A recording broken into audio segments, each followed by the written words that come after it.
Right. How we doing today? Doing super. Just got back from the little family vacation. Feeling refreshed. Feeling fresh, feeling fine, feeling Mikey Klein. That's right. Not for radio, not for TV, rather. Episode 6, Mikey Klinedinst. In the house of Yext. In the House of Yext. That would be a good name for a podcast. Yeah, why not? I'll have to recommend that to the brosif. It How was the vacay?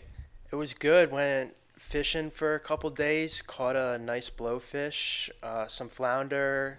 Mom and dad got all the keepers, but good for them. So I think the biggest one I caught was 16 inches, and they have to be 16 and a half to keep. Yeah, I know. If I'm the captain, I don't know. There might be some leeway, but my dad was taking out the boat, so we had to catch and release. What was your dad the one, like, were you, it's not your boat, it was someone's boat you went out on? My grandpa's boat, Okay. my pappy. So, like, it was just all family, it wasn't like you had a guide or something? Yeah, no, it's all we've been doing it since I was born. I think they got down there in 1990 or 89, and so we've been fishing the bay outside of Ocean City, Maryland, and we got it all, memorized. We know where the sandbars are. Just got to avoid the crab traps, and we talked to some locals down there, so we know where the fish are. And then if they're big enough, you can enter them in contest or get your picture taken in the newspaper. My mom has this big shot in the newspaper, got a big picture, and she was holding the fish out with a big stretch, and they made fun of her. They called it the Lewis Harbor stretch, showing off the 22-inch flounder to make the fish look bigger with the stretch. Oh, okay. What's a stretch then? Like, I guess if you take a picture and you oh, hold the fish out and make it look really you're saying, big, like, stretch your arm yeah, towards the camera. she was stretching it out real.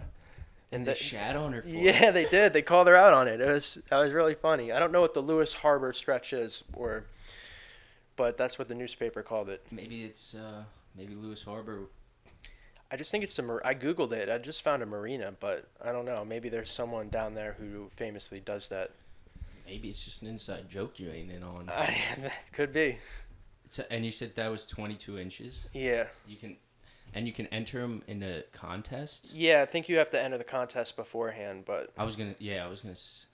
And then what? Like, I think if they're 24 and a half, it goes into the state contest, and then they like raffle off a truck or a four-wheeler, and you just enter that with the picture and proof of your fish, and then they give you a patch. It's pretty cool. I've got a patch when I was younger. and then what? They'll go till the end of September or something like that, and whoever gets the biggest. Yeah, one. then there's like a big contest where stuff gets drawn. Well, I never knew that. I always thought contests were like you were there, you were in it. Yeah, Everyone's going out at 6 o'clock, be back by noon, and that's how most of them are. I think there's just some for the state of Maryland that are just, if you catch a fish big enough, it can be entered in that contest. that's cool. Yeah. Yeah, it's neat. We've been down there many years. My grandparents are talking about selling it, but hopefully not. Yeah. No. Everyone's grown up now and has work and school, and they don't use the house as much as they would like. So Is it? How far away are you from the bay or the ocean? it's a 5-minute ride to the car ride to the boat, and then it's I'd say a 15-minute drive to Ocean City, Maryland, Okay. to the boardwalk.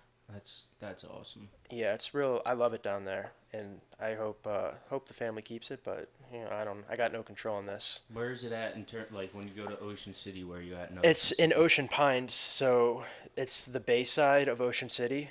Like when you get to our boat and you drive out the little canal into the bay, you can see the city.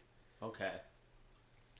That's not bad. No, it's nice, and we fish right next to the city. So, I guess on the west side of the city. Do you Yeah. ever go? Is there any restaurants down there that you can take the boat into?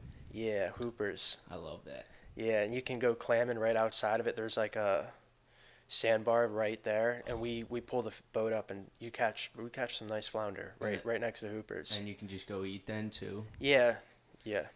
The first time I ever did that, I was in Florida with my buddy Liam, our first podcast, and it was awesome.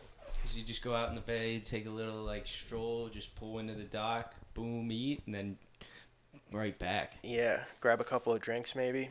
Fuck yeah, I wish I was 21. Why you're not?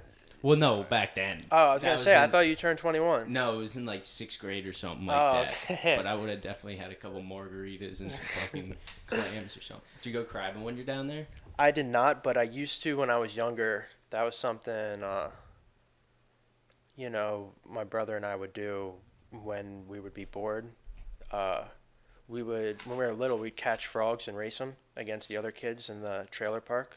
'Cause we lived in a trailer park then, or they had a house. But now we moved. They bought a nice home in Ocean Pines. But yeah, we used to crab and race frogs pretty much for fun. That's, Race frogs. you can direct a toad pretty well. Can you actually? Yeah, you just gotta kind of step like to the side of it, and it'll jump away from your foot. So if you can like step in the right direction, you get them. But when you get like 10 people racing toads, it's pretty fun. I never heard of that. I know they do in Key West. They do the at a place called Turtle Crawls. They do turtle races. Oh, that's awesome. But there they just have like a wooden box made up, and the turtles are just sitting in like something that there's just walls on. Like they either can go forward or walk backward, not turn around, just like forward or backward. So I don't know if they put food or something on the end of it, but they don't have a choice. Like you're either forward or you're back. That must be the slowest, most entertaining race. I think supposedly they're pretty fast. Oh wow, you get them going. I'm trying to think if I ever was there when they did a turtle race. It was a long time. Like if it was a while ago. And my memory when it comes to being like a fucking kid, some of it's a little iffy. Key West is just like that though. They got shit like that, different shit like that everywhere. Yeah, I've never been down there. Down to really south of Orlando. Haven't. I always tell everyone, at least like in terms of the Keys, speaking on the Keys and Key West particularly, when you get down there, you feel like you're in a different country. Like you feel like you could be on an island in like the Caribbean or something, because it's just you don't feel like you're in the U.S. It's a totally different feel. The people were completely different, just like island vibes. Yeah, it sounds like a good time. Yeah, it's only a 2x3 island, so at most, you could walk somewhere and be there within an hour if you have nothing to Yeah, get it's there. solid. And the one part of the island is just one main strip, and I would compare it to like fucking, I guess, Hollywood Boulevard or something like that, because you just go down there and there's shopping centers, restaurants, bars, and you can just walk. It's like one single straight street, and you just walk it, Duval Street. Nice. And it's just popping. That's awesome. If you go down there at like 10 o'clock at night, 12 o'clock at night, just every bar is fucking lit up. And I cannot wait to get down there now that I am 21. Yeah, that's going to be awesome. You just pop from bar to bar. Watch, you're going to turn 21, and then you're not going to get ID'd. And you're going to be like, oh, bro, I get ID'd all the time. It's funny when it'll just happen. We'll see. I look pretty fucking young. It's the long hair. I think it's just a baby face and practically zero facial hair. Because the one girl I went, I think it was like 2 weeks ago or something, I went in and it was just, can I see your ID? Or I might have had it out already, just because it was like, yeah. And I think like I had it ready to go, and she's like, I'm sorry, I just have to. I was like, no, it's no fucking problem. Like, to me, it's the law. And she's like, you're probably going to be getting it for years. I was like, I know. I look like I got a little fucking baby face. And like you said, the long hair doesn't help either. Yeah. I remember one time I got my, back when I was still in high school, probably like 14 or 15, I got my hair cut on the baseball team, and the one coach, like, these guys were college athlete, like baseball players for DeSales, and the one coach, like, we used to fucking joke around all the time, and he's like, you went from being he's like, you went from being a 10-year-old boy to he's like, you went from being a 10-year-old girl to a 14-year-old boy. I was like, get out of here, you dick. Oh, that's awesome. Yeah. Oh, so in high school, you played soccer? I played soccer, and I did track for a little bit, but I mainly did soccer fall, winter, spring, summer.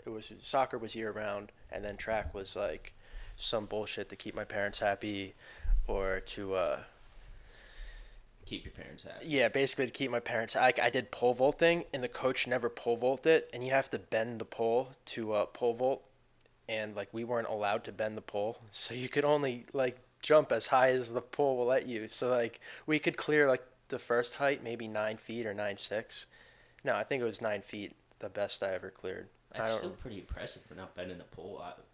Yeah, I just pushed myself up on it.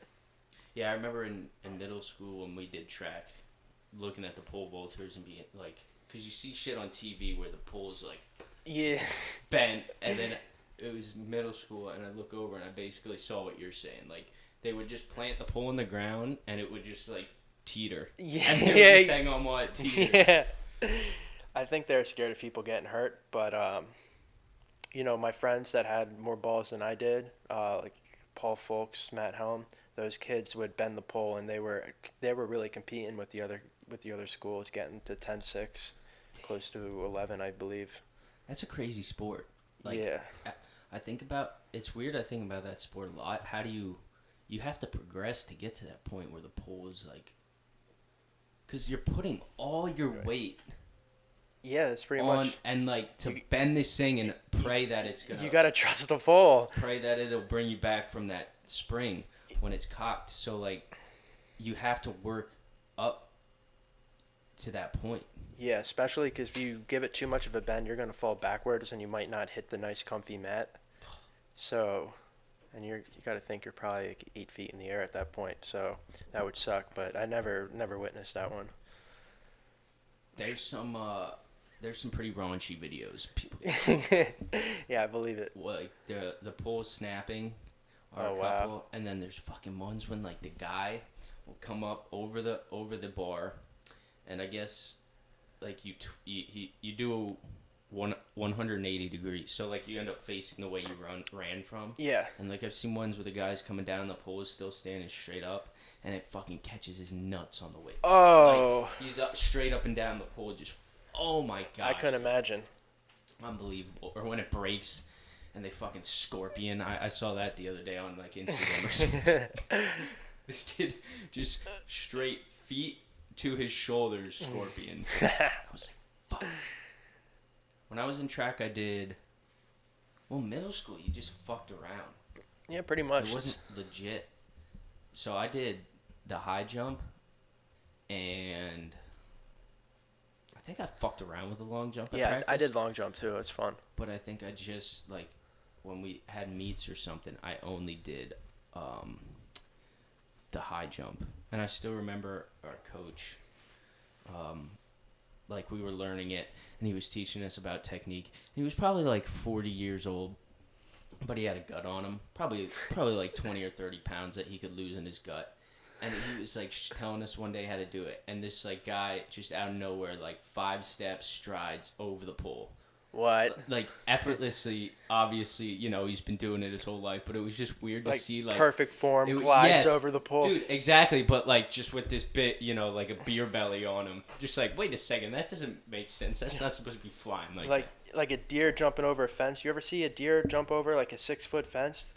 They're like while they're running. Yeah, it's insane. They can. It's like there's no way they're gonna get over that fence, and they glide over like it's nothing. It's like it's almost like they have like something loaded up, ready to go. Yeah. Because like they're going, and they hit something, and it's just like. Pew. Yeah, they spring forward. Yeah, it's awesome.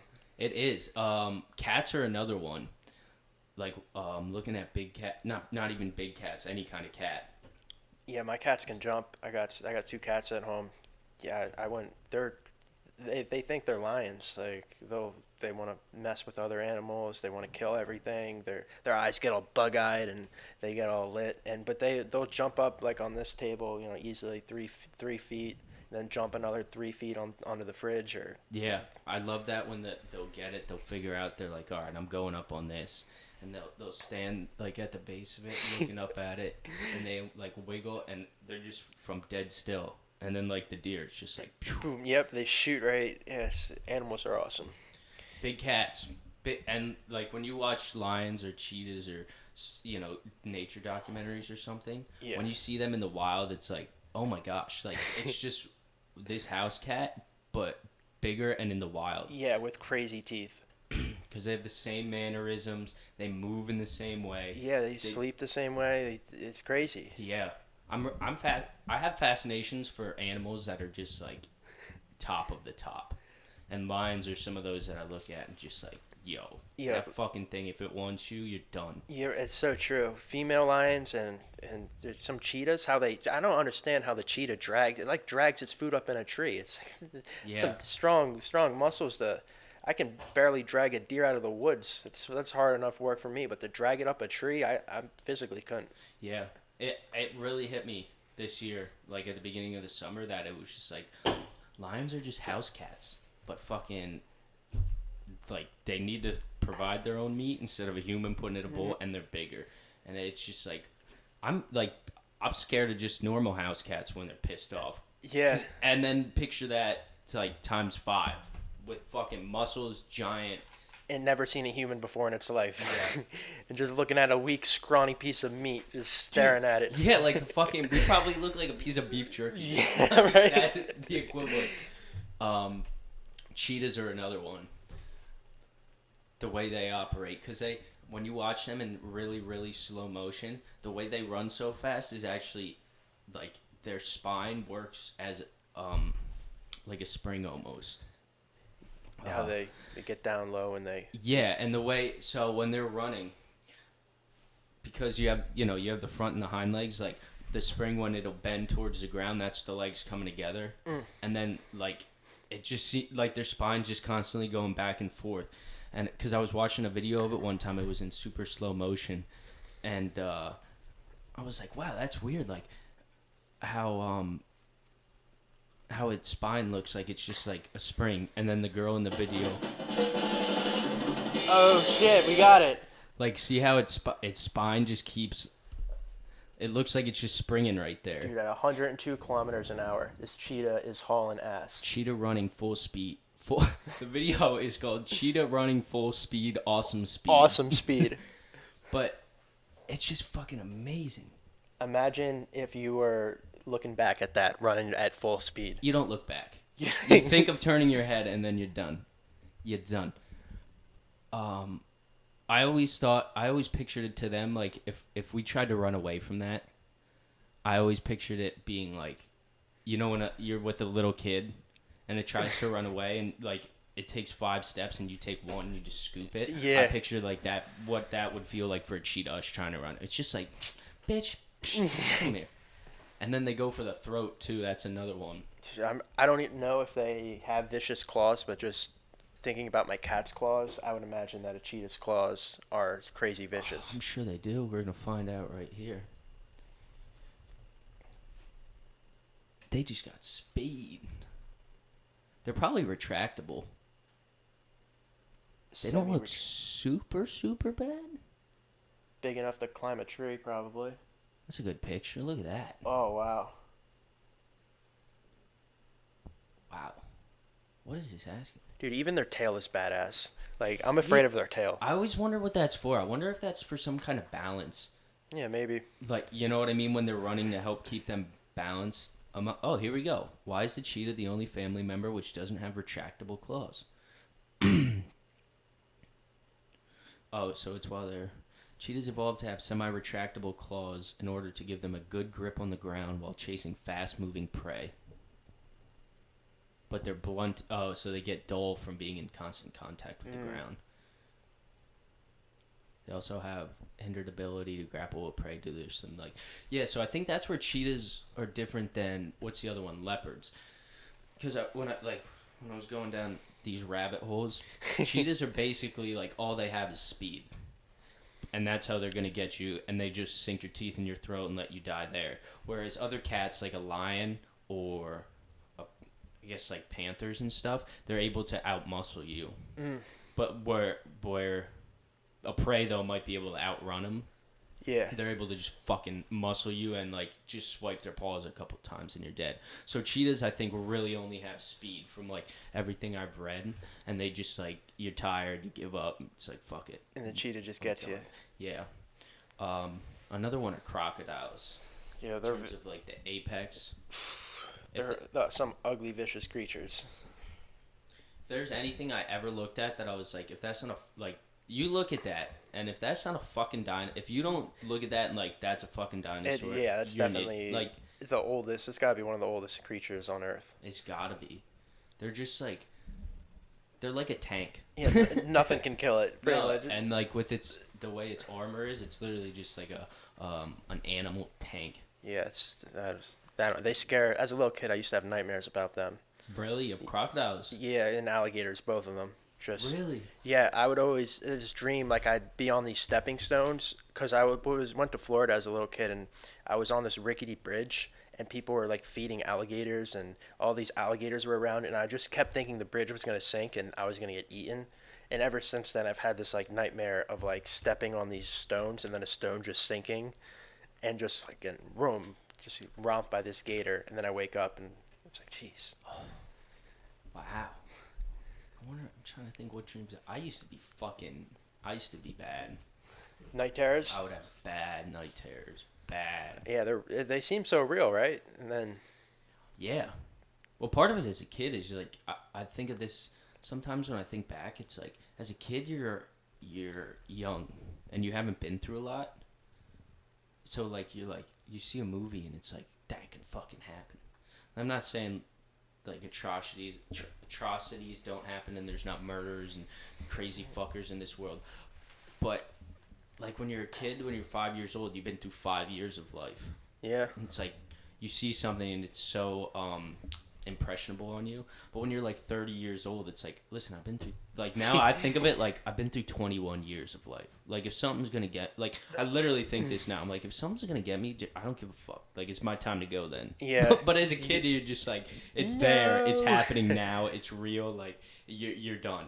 You're fucking you're dumb. So scared. But now it's just like, I've been through 21 years. My parents have been through fucking how many years without shit happening. Like, if it's gonna happen, it would have happened. Yeah, that's like, true. If there was a ghoul coming to get me, motherfucker would have got me. Yeah. I forgot my notebooks. Every now and then, for every podcast, I usually make notes, but I haven't used them yet, which is the interesting thing. Every one, I'm like, I'd like to talk with this guy about this, or this guy about this. Do you want to go get your notebook? No, fuck that. Come up with something. We're talking about cats. We can talk about. Tell me about your.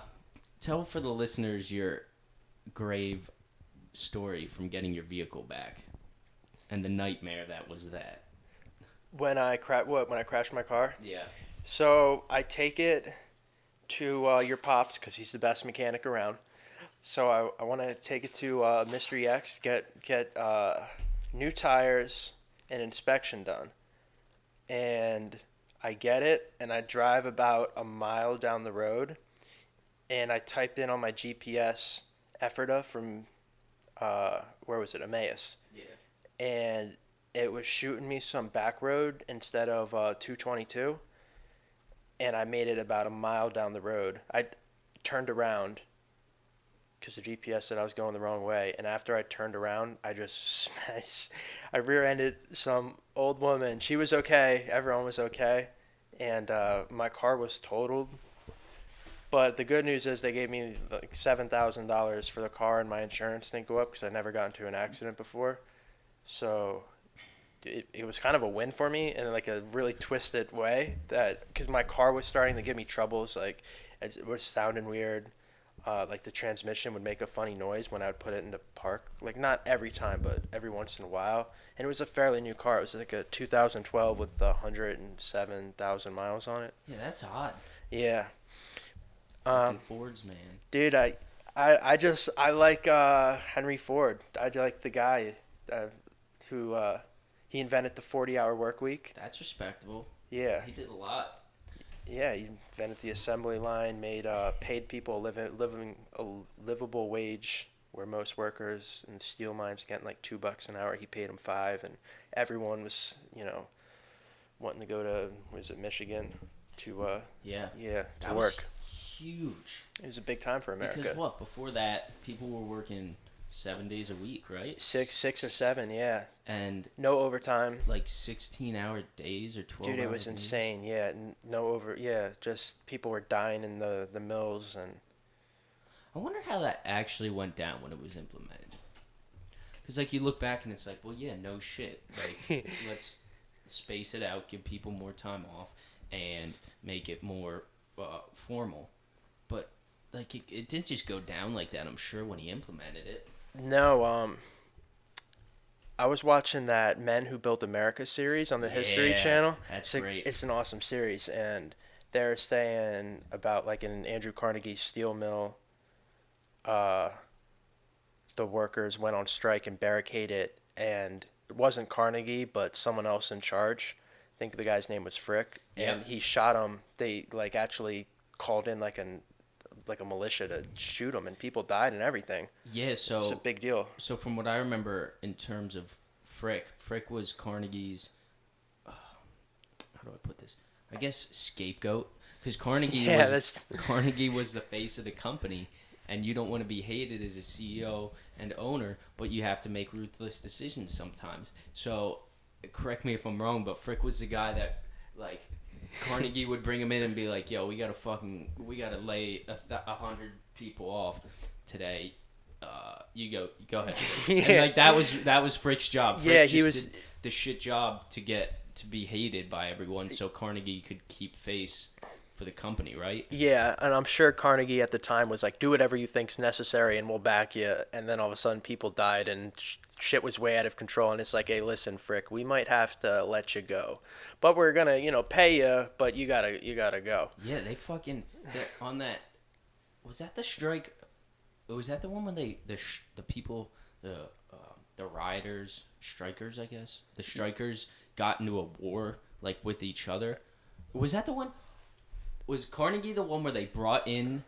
I think they brought in cheaper labor or something like that. Yeah, they tried to. Yeah. And then the old laborers came back and they had like a fucking battle between the new and the old laborers. Yeah, trying to save their jobs, and that's how a lot of unions. My grandpa told me when one day he was like 19 years old, and the guys went on strike and said we're becoming a union, and he was like, he's got 3 kids at home. He needs a paycheck no matter what. So his buddy went and crossed a picket line, and the guy got dragged out of the truck, and the guys beat the shit out of him as my grandpa watched, and he's like, I guess I'm gonna picket.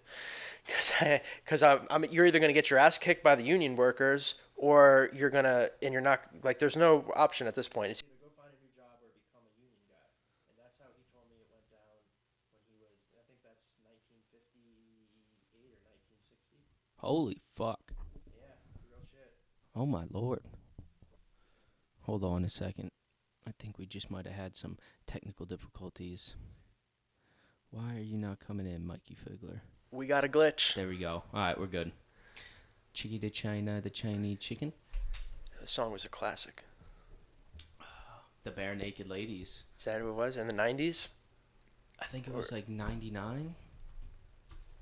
I mean, they were fucking one hit wonder. Yeah, I can't tell you anything else that they've done. It's 1 week. Oh yeah, that's what it's. There was some type of a joke about them being like a one hit wonder. Bare Naked Ladies. I love that fucking song. Some of the lines in that. Yeah, I remember tying up a chicken at my neighbor's house and blasting that song really loud as a little kid and just beating this lifeless, not like a real chicken. It was adult. Oh my it was gosh. a adult Oh chicken. my It wasn't a Lord. real chicken, but it was. We like hung it from the stairwell and we are like hitting it with a bat because we didn't have like a babysitter at that person's house, so we could do whatever we wanted as a little kid. So it was a lot of fun. No Babysitters was the shit. Yeah, I think they have a term for that. They call them latchkey kids. Is that what that means? I believe so. You can Is that Google it. I've always wondered what the fuck that means. Oh my gosh, I'm gonna butcher this spelling. Latchkey kids. I'm gonna just a child who is home without adult supervision for some part of the day. Damn. Boom. Spot on. Wow. I never knew what that meant. Like, when people say it in conversation, I would just use textbook clues to be like, oh, they're just a bunch of fucking rowdy kids. I never knew that's what that meant. Yeah, cause I remember when we were unsupervised. I remember the first video I ever saw on the internet was Steve-O swallowing a goldfish and puking it back up into the fishbowl. I don't know if he did that on Jackass or if it was before Jackass, but it was amazing.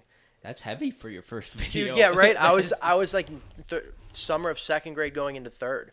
I was fascinated. Like I watched it on like probably 100 times that day. With all the neighborhood kids were older, and then they would convince the kid who owned the house to go away, and they'd put on like big black dick porn, and then they would hit the monitor on. So then his dad would get home and use the computer. Andrew, were you looking at porn? No, Dad, I swear. No, I swear to God. Oh my god. Because the kids were like in sixth grade. They were older. That's fucking great. We talked about that in one of the episodes about like the first video, your first memories from the internet. Mine was fucking like YouTube, and I just remember I remember seeing like Geico commercials because they like with like Peter Frampton. Yeah. You know how he used to do his voice things, and then cat compilations. Fucking cat compilations were some of the first fucking videos I've ever watched on the internet. It's unbelievable. Yeah, I love the internet. Gee, you can do so much with it now. Yeah, you can go down those rabbit holes though. It's best to stay away from some of the. I probably rabbit hole at least 4 or 5 days a week. Wow. And I'm not even exaggerating. But like, you could call it a rabbit hole. There's almost like a stigma attached, but a lot of the times I'm researching shit that like I should know about. Yeah, like, there's a lot of important shit. Like nutrition. A lot of times I'll do stuff on nutrition. Anything. I've learned so much from the internet. Yeah. And it reminds me, have you ever seen the movie Nightcrawler? I have not. With Jake Gyllenhaal. He doesn't go to school, and part of his thing is, he just doesn't go to school, but part of his thing is, like, he just learns on the internet. Like, he takes shit. The one part of the movie he talks about, like, you can take courses online to learn everything you need or anything you could learn in school online. And that's how it is. Yeah, it's crazy. You can, they're saying they're going to release, like, blueprints how to make your own gun at home with 3D printer. With the 3D printer, yeah, there's some, it's like the internet's next level. When I was young, there was this website, it might still exist, don't Google it. It was called Anarchist Cookbook. This thing told you how to do anything illegal, like 300 square foot fertilizer bombs, smoke bombs, your regular old mailbox bombs. And we were making like the smoke bombs and mailbox bombs back then. Like my dad was wondering what happened to all of our buckets. I was shooting them 15 feet in the air with chlorine bombs, and I'm in 5th grade. And so my neighbor actually printed it, and we had everything. There's a guy named the Jolly Roger. Everything was by Jolly Roger, and dude, Jolly Roger was like good. The artist that wrote in. Yeah, that was the guys. Anything that the Jolly Roger said, it was legit. Oh my lord! And then I found out that if you go on that website, you get put on like a terrorist like watch list. I don't know if you probably should. Yeah, because you're making bombs and shit. Fuck yeah. They're pretty safe. I mean, if you're smart and know how to use it, you just. Well, part of the problem is you get a kid going on looking for a chlorine bomb, which are dangerous 100% because I've done many of them in my life. But yeah. like. You see something like I don't know. I don't even know a name for fucking a dangerous bomb. But let's say there's something called like the yeah, fertilizer bomb. I don't know. Pretty dangerous. Yeah. Okay. Yeah. There you go. Fertilizer bomb. But like yeah. So he goes on to get a chlorine bomb and is like, oh, fertilizer bomb. That sounds harmless. Yeah. That's where the problem. We actually tried to make one and it never worked because we used the wrong fertilizer. Because we're in this big field, and it's like you should use a fuse and be 100 feet away. And I was like, dude, I can run 100 feet in like 3 seconds. I'm fucking me. And we tried. I'm fucking me. and my brother and the neighbors were like, go ahead, Mike, you got it. Because I did like the first, I did the first couple chlorine bombs, and then once we figured out, but thank God it never went off. Like, because we were in the middle of a big field. But, that would have, I'm sure someone would have called the cops if a big bomb like that went off in the field. And we probably would have gotten hurt, or killed. Fuck yeah. I had this video, I don't know if I'm going to be able to find this, on Facebook. You know how Facebook does, like, 2 years ago? Yeah. I went on, I don't go on Facebook a lot, but I went on a couple weeks ago, and there was one there was like, this happened 3 years ago, or I think it was like 7 years ago. But I'm not gonna. I won't waste the fucking time looking for it. But we used to fuck around with chlorine bombs, and the video was, I don't know if you've ever met Nolan, but Nolan, one of my good buddies, we were doing it in like a bottle. Yeah, yeah. And he was doing it on the porch. Put the chlorine, and what the fuck would you use? Alcohol, right? Yeah, alcohol, 2-cycle gasoline. Yeah. Really? You could use 2-cycle gasoline? Yeah. I never heard of that. Yeah, it makes them. The Jolly Roger. He told you everything. A little bit of nail polish remover. Shout out to the Jolly Roger. Well, there's also what was the name of the detergent? Ooh, Spray 9 or not Spray 9, but there was the Works. Oh, it was called the Works bomb, because you could do it with the Works, which was like this laundry or toilet cleaner and tinfoil. Whoa! So it was the same thing. But anyway, this video, Nolan has the bottle, a 2-liter bottle, puts it in, screws it down, shaking it up, and we're like, bro, throw it, and he throws it, and it's not from here to 2 feet past that wall. From him, 10 feet, and it goes off in the fucking air before it even hit the ground. Oh, no. Yeah. And then I saw the video. I was like, holy fuck, how do I not remember that? This kid almost just blew his fucking arm off. Yeah, that's And that is exactly why the Jolly Roger, you should he's be put probably on in jail, or, I mean, hopefully not, but he might have gotten in trouble for some of those videos. Hopefully he straightened his shit out. Yeah, I mean, some of the stuff was absolutely insane on there. It was like my first introduction to drugs on there. He was telling you how to grow weed, how to make this, how to cut this. I don't even know why we were just fascinated by everything that the guy. We were just going through the book. Oh my gosh, as a kid, it's like, yeah, you're like, what are they talking about? You just like, you're introduced to just knowledge. It's like, wow, yeah, whatever it is about.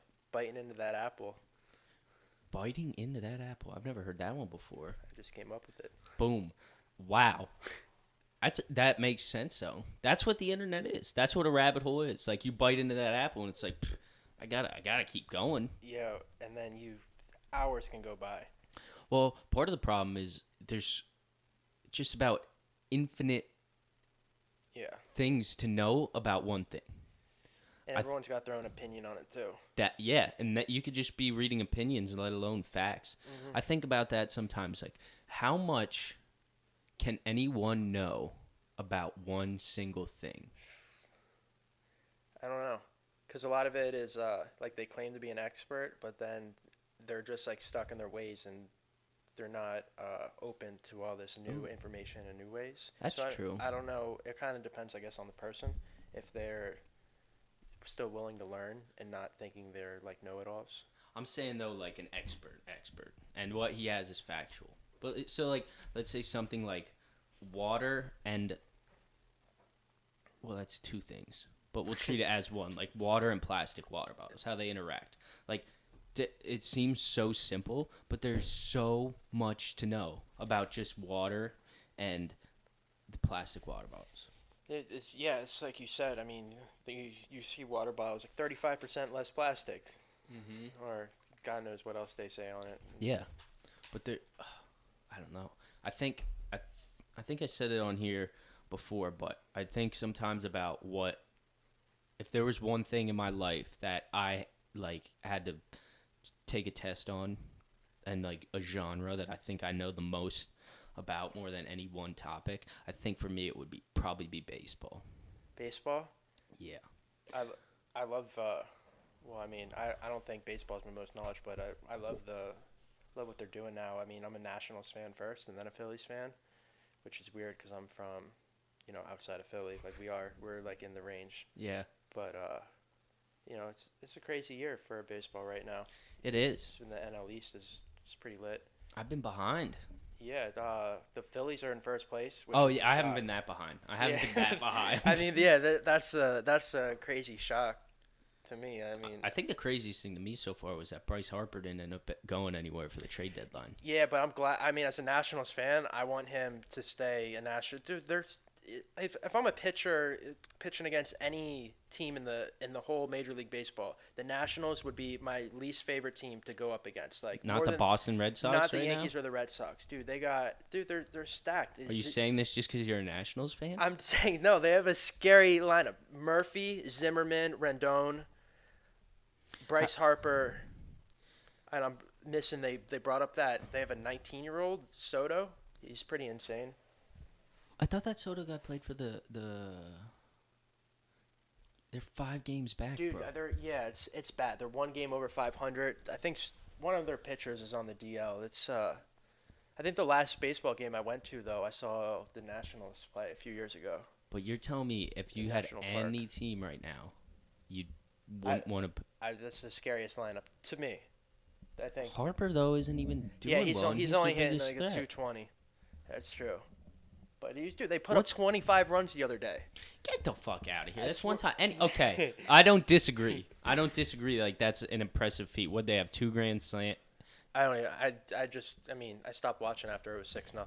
Yeah, So in like I the was fucking second I was inning or some down shit. in Maryland, so it was a big deal. Yeah, there's other shit to do. Tail to be chasing. But that's interesting.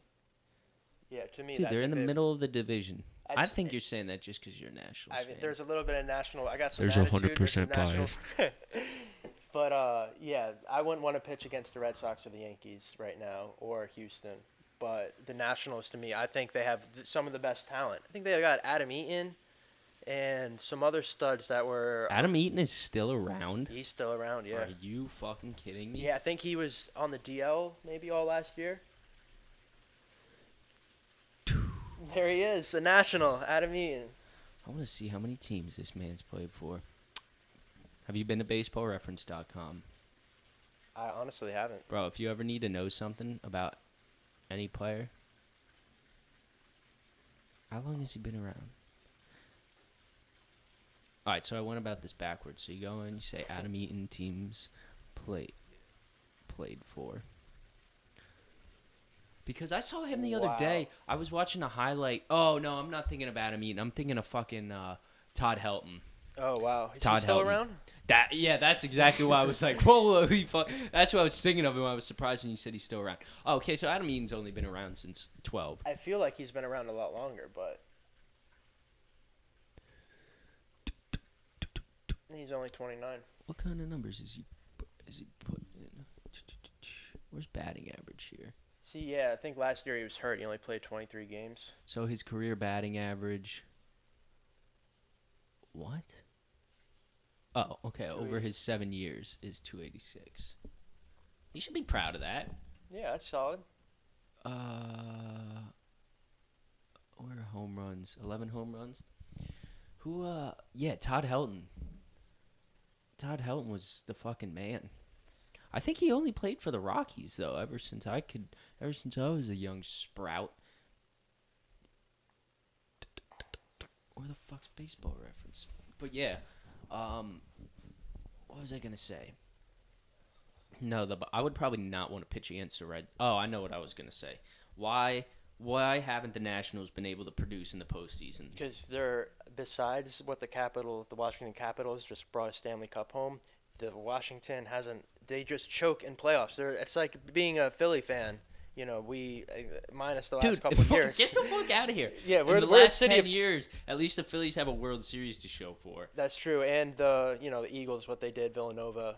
We're the city of champions right now, Philly. And Well, proud no, of I'm that. just saying like strictly not at like Washington. I'm Not- saying why haven't they been able to go anywhere in the playoffs? They have it's stacked that. teams. Yeah, I mean, same with their hockey. The Capitals were the same way for many years. They come in first place. Same with the Nationals. They come in first place in the whole division and then go to playoffs and choke. Yeah.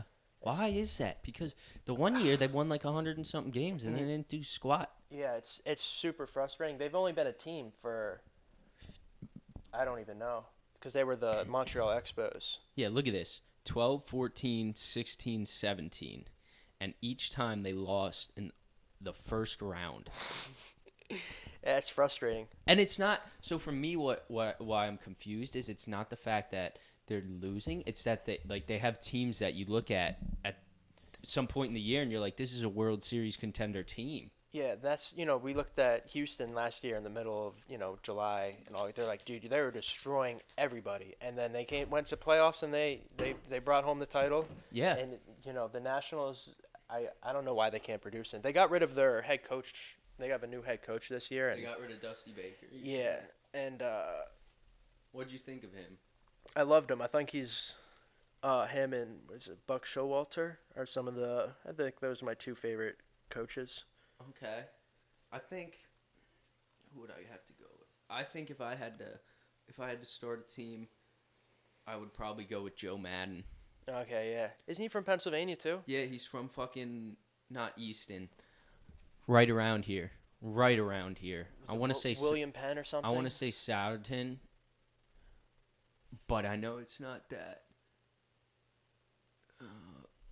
Hazelton. Oh yeah. Where I'm from, Manheim Township, up in Lancaster, where I moved. He was the assistant coach for the Chiefs and just got a head coaching position for Chicago, I want to say. I forget his name. Oh, it's gonna kill me. Whoa, okay. Rewind. I thought we were talking about Madden. All right, we are talking about Madden. I'm just saying another local Pennsylvania guy. I know, that's what I'm saying. So rewind. What he was? He just became a NFL head coach. He's from Manheim Township. Okay, for the Chiefs. I think he was assistant coach for the Chiefs because Andy Reid's the head coach. Yeah. And I think he just got the head coaching job somewhere else. Look up the Bears head coach. Bears head coach. Isn't that weird? How people just because they're Yeah, there he is. Look where he's from. The Bears hired Chiefs offensive coordinator Matt Nagy. That's not the line I'm looking for. Where does it say where he's from? Oh, you're saying look it up. I thought you were saying it said it right there. This motherfucker doesn't have a fucking. Yeah, someone was telling me they went to high school with this guy. Isn't that weird how it matters? Yeah. How it matters whatsoever. Like, we have people like New Jersey.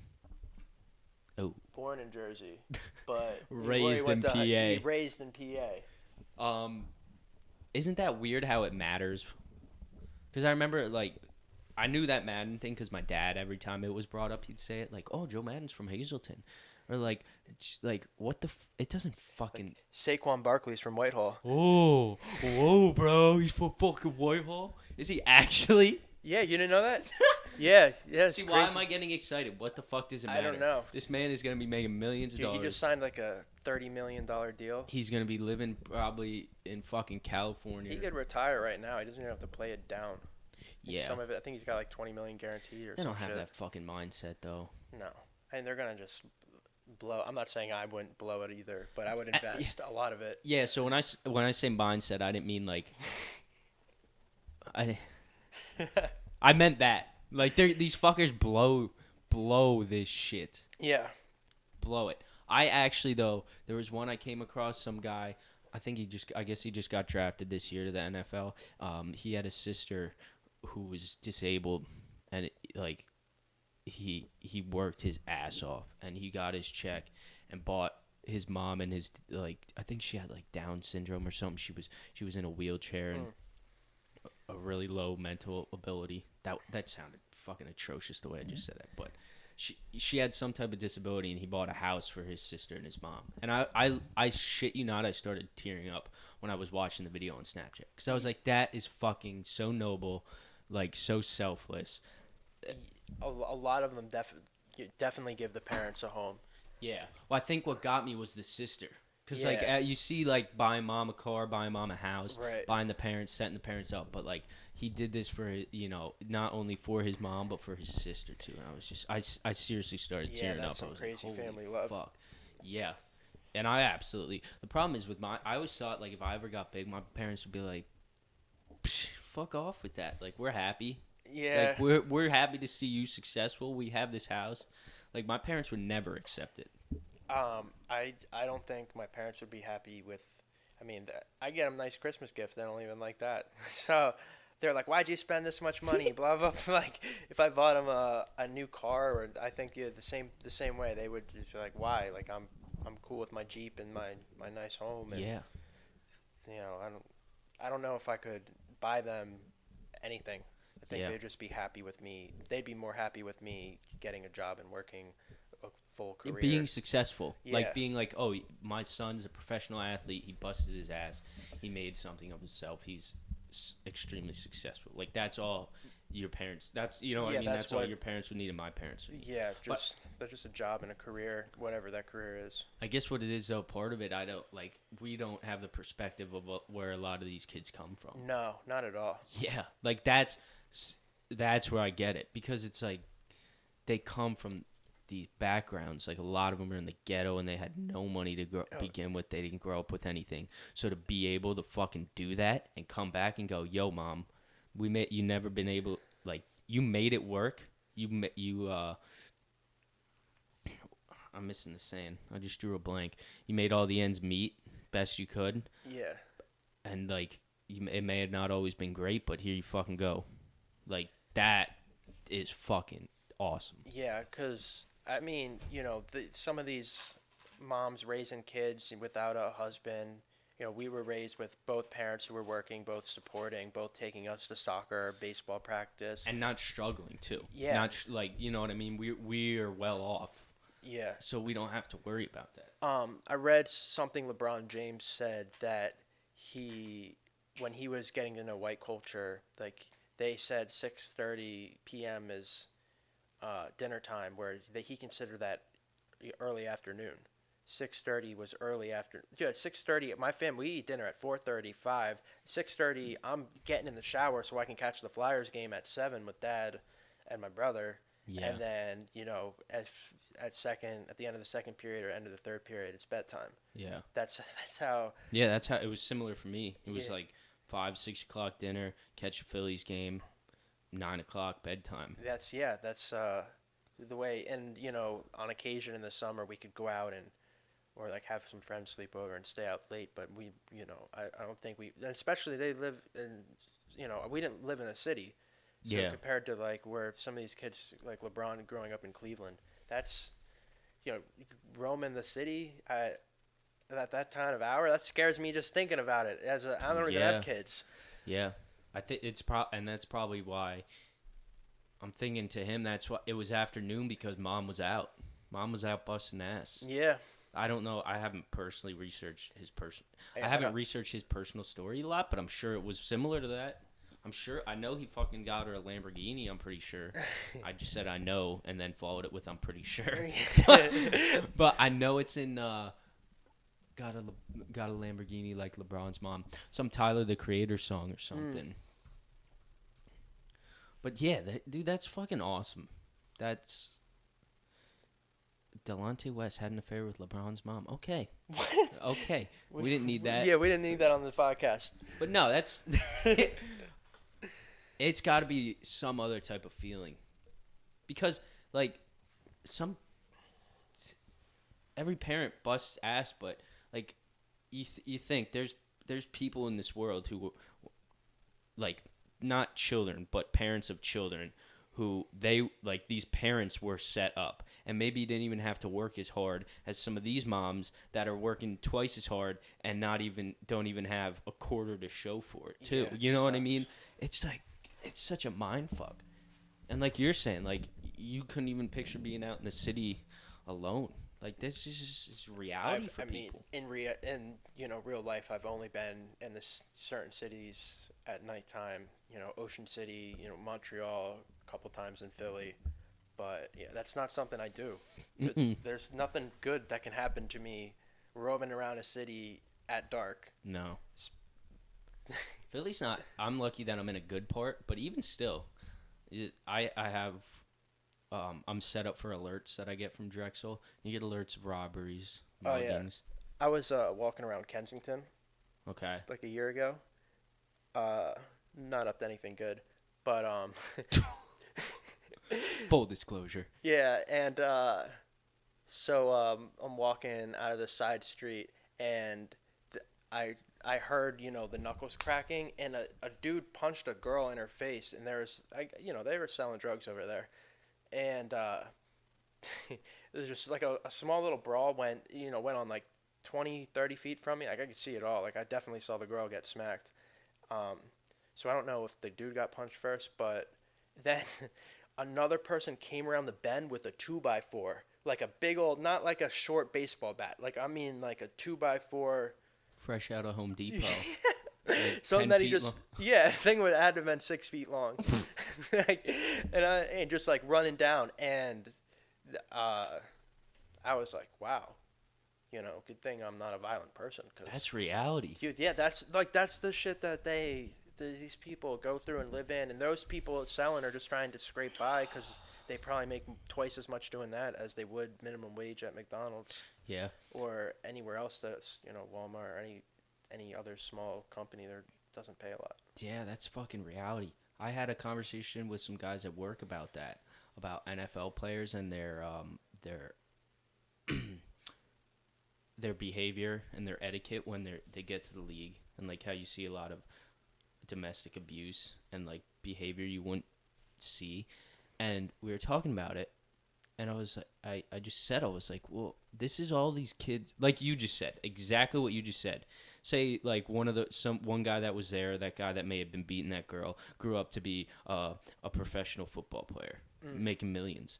Like he grew up doing that. Yeah, So 20 years later, why should we expect him to change if he was never taught differently? especially what I've noticed is when you're around people, and I always bring this up like with drugs, and you're around people and they start doing drugs, all of a sudden that seems normal. Yeah, Like you grow up with a dad beating mom, you think that's normal. exactly. And then you get conditioned to it, and all of a sudden then you're offered a drug, or you see, something happens with the girl, and you want to act like, Yes, as the behaviors you think are normal, but are because you actually don't frowned know upon. different. You Yeah, don't fucking, and that's what I said. They were talking about. I think they were talking about the LaShawn McCoy thing that went down, which I don't know the full details. I don't know But either. That's such shady. but Shady McCoy. I said, I was like, what? I was the only. There was like four or five people too talking about it, and I was the only one that said this, and I was like, what? They grew up like that. Yeah. Like these guys grew up exactly what we're talking about. You grew up in the inner city where you didn't have role models. Your parents were busting ass, so they were at work, and when they weren't at work, they were probably tired, and they may have been smoking cigarettes, displaying bad behaviors to you. If you don't know anything but that, like, and then okay, from that you go to college, and college, the only reason you're there is to play a sport, so you're pushing that. So then with that, you really aren't taught morals unless you have a good coach or a good mentor, and then you're put in the league. And all this for most of them happens within a matter of years, like 2 or 3, 4 years max. So why? I say why. It's not. I'm not saying it's right to be done. I'm not fully in their defense. There's like, this stuff's not good that they're doing domestic violence, but what, like, people need to look at it from this angle of like, they don't know any better. If you had a teacher that was teaching you your whole entire life that the earth was 50 years old, and the teacher was there for the beginning of it because they were 50 years old, and you were taught that your whole life, boom, boom, boom, and you never heard anything else, then the earth to you is 50 years old. Exactly. That's your reality. That's what you've been taught, and that's all you know.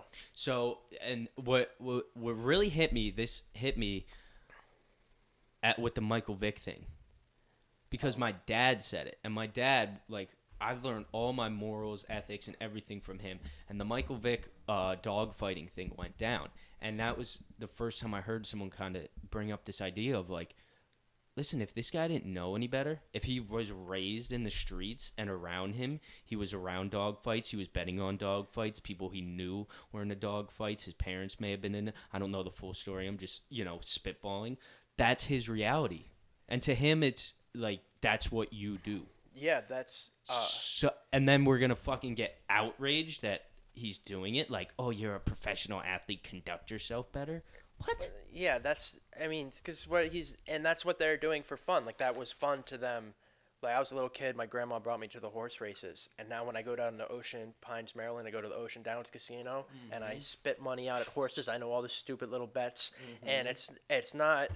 it's spend 20-30 bucks for fun. You go to a bar, you're going to spend more to that. You go anywhere, you're going to spend that. So I don't look at it as spending a lot, but that's something I was raised. Yeah.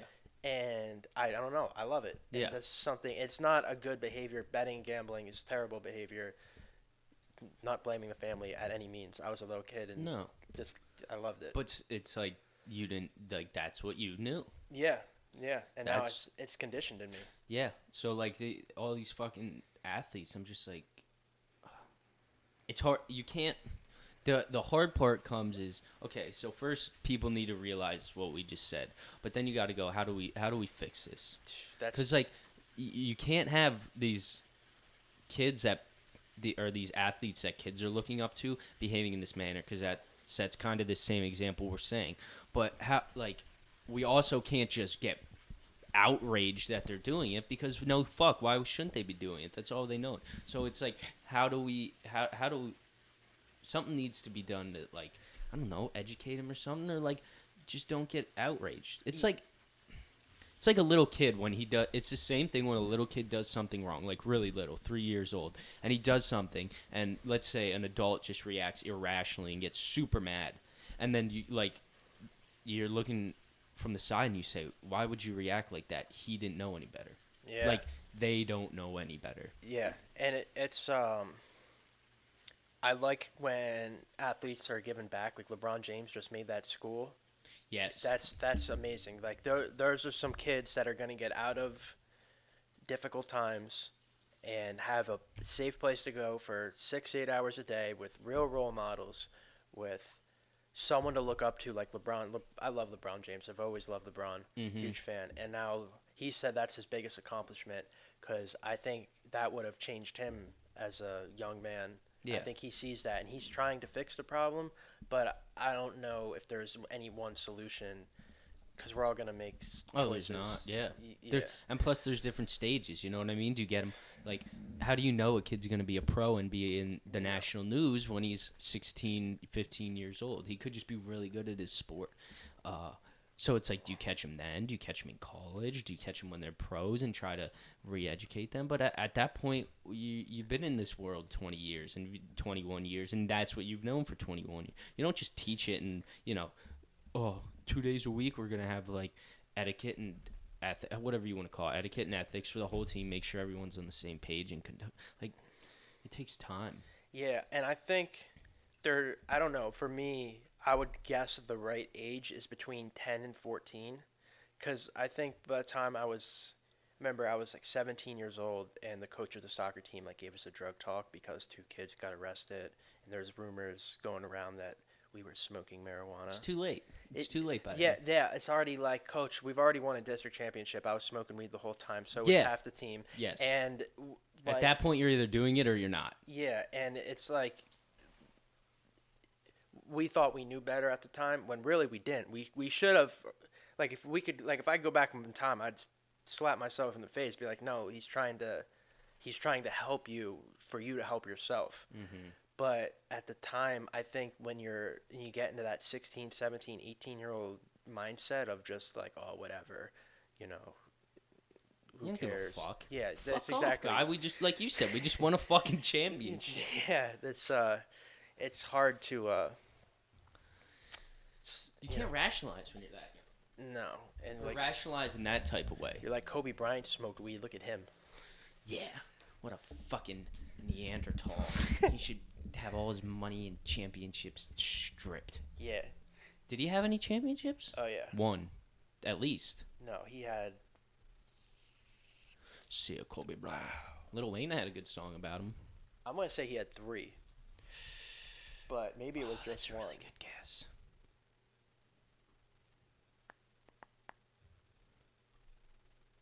In his 20 seasons with the Los Angeles Lakers, Kobe Bryant 5? played 7 NBA and his team won 5.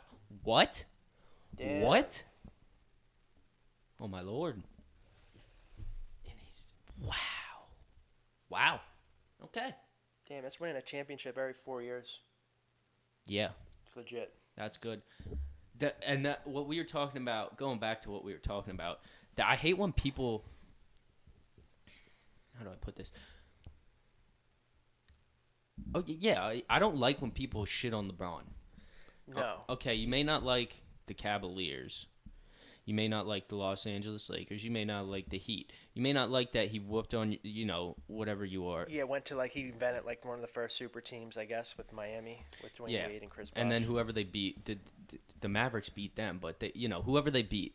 They beat The Oklahoma. They beat the Thunder with Kevin Durant and Yeah. Harden Okay, and so Westbrook. let's say you're a Kevin Durant fan because that's a good I example. think everyone is. Yeah. I love Kevin Durant. Yeah, exactly. That's the mentality you need to have. Like I have whenever someone tells me they hate LeBron, I go, "Okay, why?" Yeah, he isn't. Dude, Okay. he's a role model. You can like the only way you can hate him is if you're a fan of Kevin Durant. Because like you have a reason. They've been rivals for pretty long and they're the two best players in the National Basketball Association right now. But besides that, you have no merit. Okay? This man is the best basketball player on the planet. He came from nothing. And he's an example. Yeah, he's a family man. You never see him in the news on some domestic violence shit. He's a family man. Like you said, he's starting schools. He's not that we know. Okay, all and this is... he was just in a nightclub with Kevin Durant. Yes. Buddy. Like, breaking up a fight. Yeah, that's... with his, arch enemy, however you want to put it.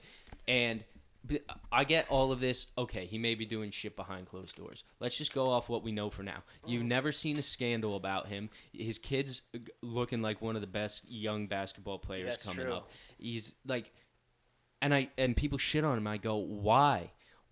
Just okay. I get like, if you don't like him because you like Kevin Durant, then you don't dislike LeBron. You dislike that LeBron is against KD. It makes Kevin Durant look like the second best player instead of the best. And you can argue that. That argument can go either way. Because you can argue Kevin Durant's the best or LeBron's No, it can't. the best. LeBron's the best player in the world. Kevin Durant, I feel like Durant might have a better shot than LeBron, but LeBron can get to the hoop better than Durant. It's hard because it's multifaceted. We're not just talking about like Steph Curry is the best three shooter. That's true. And then you have people like James Harden's probably the best ball handler and, just individual one-on-one. But when you're talking about the best basketball player in the world, you're talking about all this stuff together. Yeah, you gotta think of leadership, three-pointers, how you can drive the lane, how you can defend. Minutes played, toughness. Yes, all these things. And then the problem is it gets subjective to a part. Like, you can look at numbers, but then it's like, yeah, well, he did do this, and this. And it's like, okay, you can't quantify that. That's like something you see. LeBron is at his best when how do I put this? When he plays, LeBron is at his best when teams are trying to stop him and he draws the attention and he's able to, I want to say dish the ball off. That's too much of a narrow scope. But you know what I mean? He's the best when he's using his greatness not to be great, but to make other players great. And that's what I mean. That's true greatness. The great players make other players around them better. Because there was one game, like this postseason, fuck anybody who tells me, like, oh, I had a conversation with someone, he's a ball hog. Yeah, he had to be a fucking ball hog this year. Otherwise, that team would have never even made the finals, let alone the playoffs. Dude, like game 1 of the NBA Finals where whatever J.R. Smith didn't know there was a timeout or something. LeBron's wide open at the three-point key. There's 3 seconds left. And, like, just his reaction on the bench, I don't blame him at all. Like, you had a chance to go up 1-0 on, I forget what the odds were, but Golden State was favored. Badillion to 0. Yeah, and, they were the long shots. But, as a LeBron James fan, I was like, anything's possible. When you have LeBron James, I'm not counting the Lakers out from upsetting any team this because they got the best player. Yeah. And anything can happen in sports. Yeah, they were trying to, they're like, that's what, I don't like him. He's a ball hog. I was like, oh, you don't fucking understand basketball if you're saying that. You don't watch enough of the games to say that. And I don't watch a lot of I don't sit down and watch a lot of games. Not that I don't sit down and watch them, but I follow it. You know what I mean? Like, I'm watching SportsCenter, I get highlights, and I am watching games. Like, you don't watch enough basketball if you say that team would not have made it to the finals. It's amazing they did make it to the finals. Exactly, without LeBron James. And I was like, like going against some of the super teams that are in the league now, which I guess there's really only one or two, but going against just some of the teams in the league with that team that they had, if LeBron didn't have the ball the amount of time he did, they wouldn't have been what they did. So I was like, Yeah, it would have been 40-point losses. But yeah, so and one of the games I was watching in the playoffs, I think it was the conference championship. It wasn't a long amount of time during the game, but LeBron was playing, making other people better. Which it was the reason I say it is because when you're in the playoffs, it's hard because every team is there because they're good, and you have multiple players that are good on defense. So even if LeBron's not being covered well, probably the majority, the other four players are going to be covered pretty well. So, and that's when I was like, wow, that's where he really shines because they're looking for him, but he knows they're looking for him, but he's looking for everyone else. Yeah, it's it's awesome because I grew up. I missed the Jordan era by a couple years. Yeah. Like I was born in '92, and Jordan peaked, early '90s, 96, 97. Yeah. So like my big cousin and my brother would remember Jordan, but I don't remember that. So to me, LeBron James, greatest basketball player who ever lived. Because in my generation, he's done things. He's done the impossible. He's won champions. He brought the championship to Cleveland like that. I thought that was an impossible. Like he's going to go to Cleveland and bring him a championship, and he did. Yes. And Kyrie Irving was a huge part of it. But that's amazing to go back to your hometown. I can't think of any other athlete that said I'm going to go back to my hometown and bring them a championship and then do it. That was something special. There's no reason to have any hate for that man. No. None. Yeah. It's pure love. Coming from the kid that has a Philadelphia 76ers shirt on, where LeBron should have won. Where he, and Joel Embiid was definitely right when he said the Lakers are always going to be Magic Johnson's team and Kobe's team. He got on social media and said that like right before he signed the deal, because like if he wanted championships, the Sixers was the team to go to in my mind. Is it though? I think him, you don't Ben think Simmons. Philadelphia was better ready to hit the ground running with LeBron? I just want LeBron James in Philly. I did when I saw the billboards. I don't know. Dude, I wanted it so bad. Yeah. I'm not even a fan of the Sixers. If I'm giving my honest opinion when it comes to basketball, this is the way I look at it. I'm like you said before, I'm close to Philly, so if I had to pick one team, I would pick the Sixers. But I've always liked OKC. I've always liked OKC, and I've always liked LeBron James. Yeah. And like I'm a fan of that man. So, like, wherever he goes, I'll be a supporter of the team. Right, like I was a supporter of Miami for a little bit, supporter of Cleveland. Yes, exactly. But I'm not saying and that's what I'm saying. I'm not saying he should have went to Philadelphia because I'm a 76ers fan. I'm a bigger LeBron James fan than I am of any individual team in the league. But I think, in my honest opinion, when looking back at it, he had the Rockets.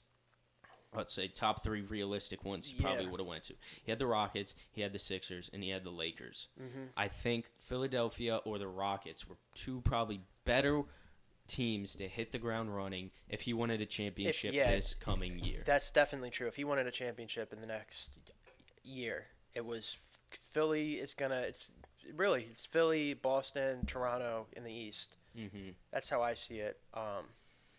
And in the West, you got Golden State's just the team to beat. It sucks now that he's in the West, actually. Yeah, in my opinion, it's crazy that he's in the West. I feel like it makes it the playoffs are going to be different because absolutely LeBron James. You don't have the playoffs. Guaranteed dubs coming out of the West. Yeah. Fucking A, basketball. It's wrong for being that way. That was a weird way to say it, but it's just like. It sucks that it's that way. With the like super the dubs, teams? Yeah. Yeah. Like for the last, it's different now that LeBron's, like I said, like that LeBron is in the West. It'll be a little bit different.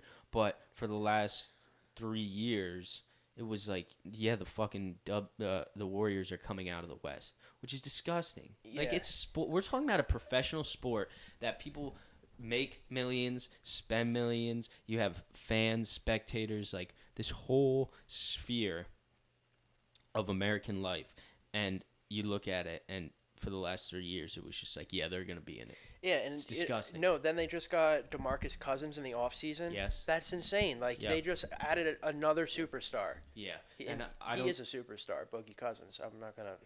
Yeah, I'm a fan. Yes, if people were trying to play it down. Yeah, like oh, well, he's got an ACL injury or some bullshit. Or Yeah. a knee injury. I don't even know what it was. Yeah, Who that cares? that He'll and a recover. couple other things they were playing down. I was like, you have 5 start when he's in. You will have a team of 5 starting all like.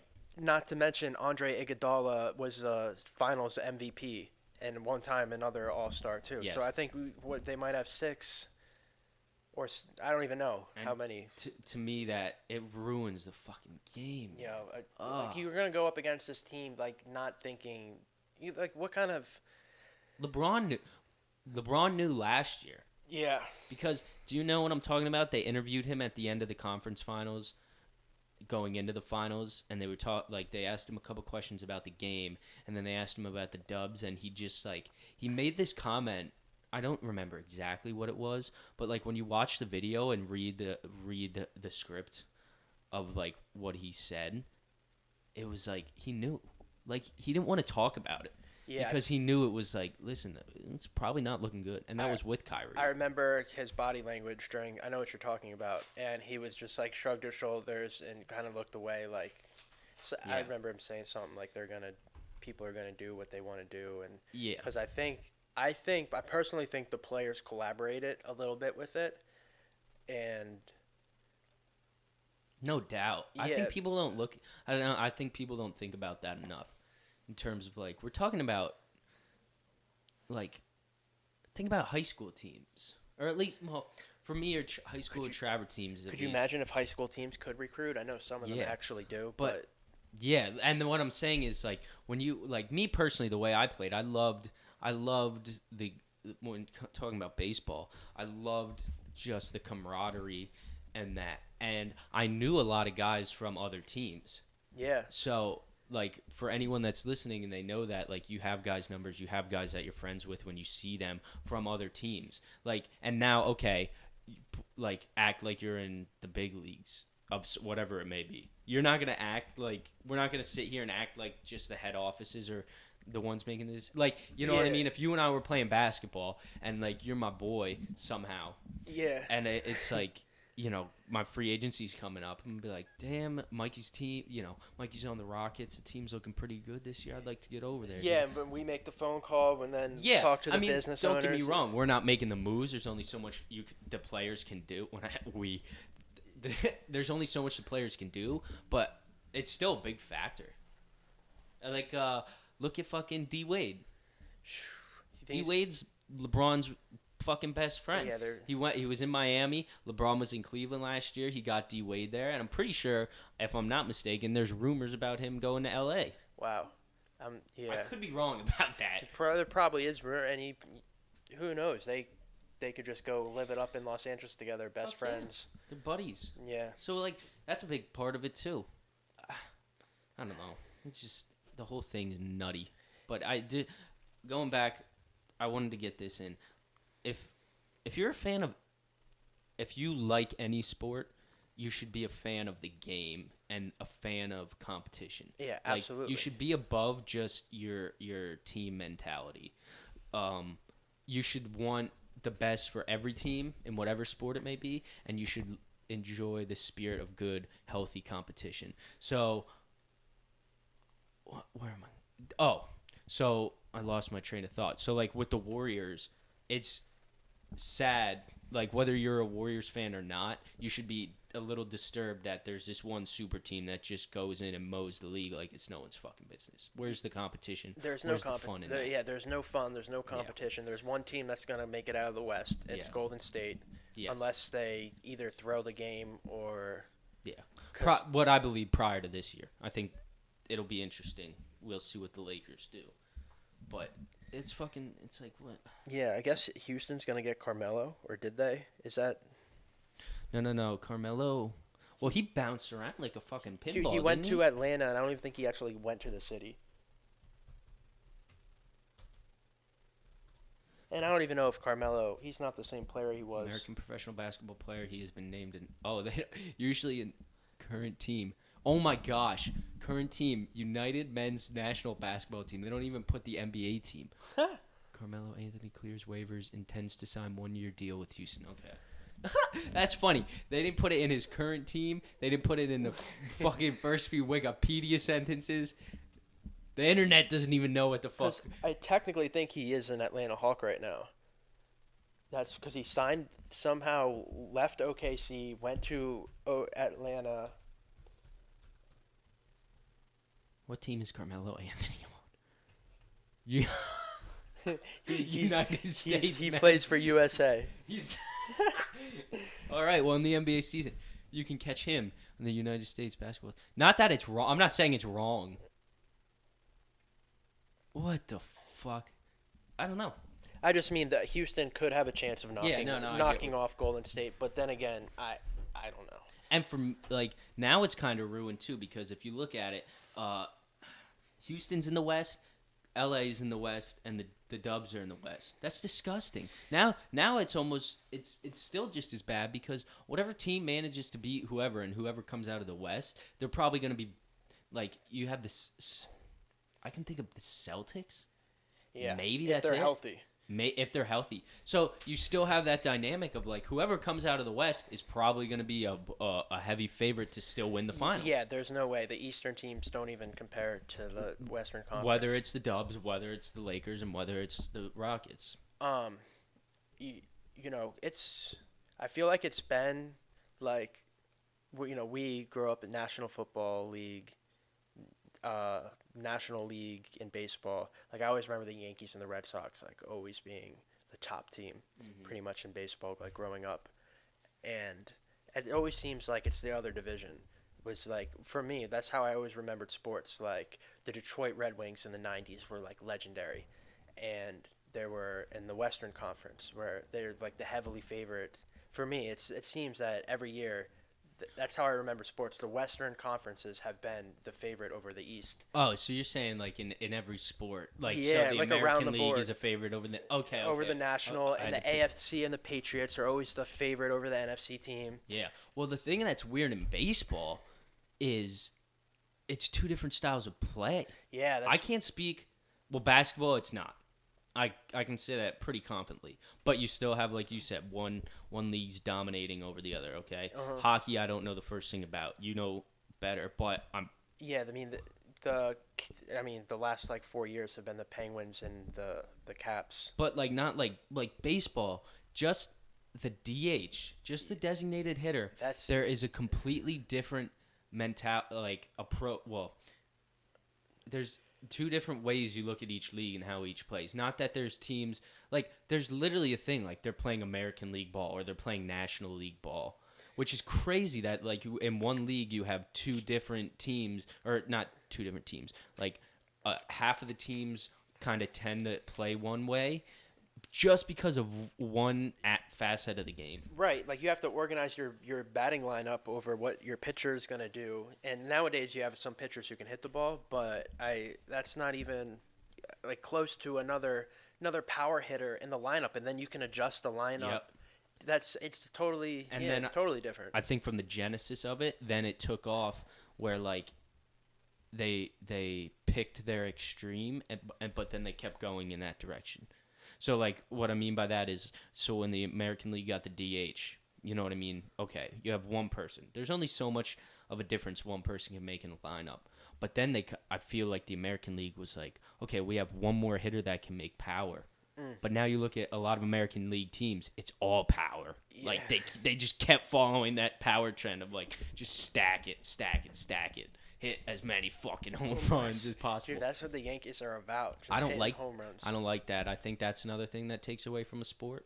But yeah, what it is isn't the home runs. What it is not playing fundamental baseball. Yeah, we were taught to get on base. You're taught to get on base. You're taught to choke up when there's two strikes. You're taught to not swing for the fence every time. Yeah. You're taught to hit to the opposite field. All these things are no longer practice. You have a shift.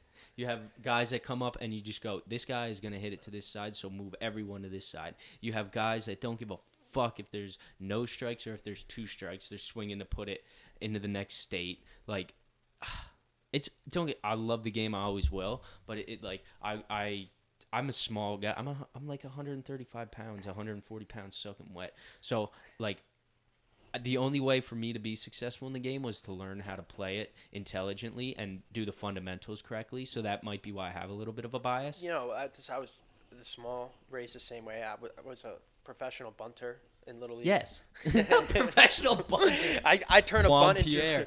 a bunt into a triple. Yeah, In Little League. which people think like, oh, bunt, like just fucking strike out. No, like Bunts, okay, you bunting don't bunt skill. with 2 strikes, but like there's a reason you bunt. Like Yeah, there's you work. strategy behind why you bunt, when you bunt, how you bunt, where you're gonna bunt Yeah. it. So like that's, and I definitely have a little tiny bit of a bias because I had to learn to play that way. Otherwise, I would have just fizzled out. But not that I didn't fizzle out, but obviously I'm not a professional baseball player. But what was I gonna say? Oh, like just being a fan of the sport, you should appreciate the good fundamental baseball played the right way, and what you see sometimes on here isn't necessarily that. Yeah, it's funny because I get excited when I was watching baseball. A guy, swung trying to wreck the ball, and the ball went straight down, and it was like a perfect bunt, and he got on first base. And I was like, yes! Like, that got me fired up more than a home run would have. Just the fact that, he was just getting on base, and he ran out first base, where some of these players don't even run down the first base line. It drives me nuts. Like, if I was a coach, I would be up in arms if my player getting paid $1 million a year doesn't run out first base every damn time. Yeah, some guy had a quote about it. It was, I'm going to look it up so I can get it right.